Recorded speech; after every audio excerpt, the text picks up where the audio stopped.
இருக்க போறோம். எனக்கு உங்களை நினைச்சா பயமா இருக்குங்க. அது ரொம்ப குழப்பிக்காம நமக்காக தானே எல்லாம் பண்ணிட்டு இருக்கேன்.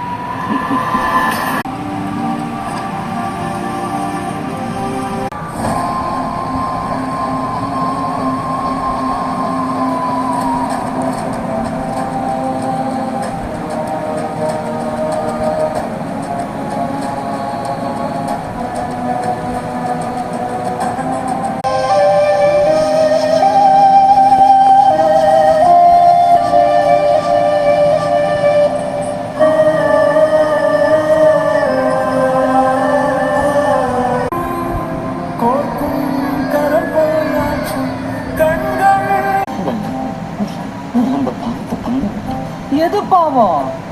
நம்ம குடும்பத்தை அழிச்சோட பழி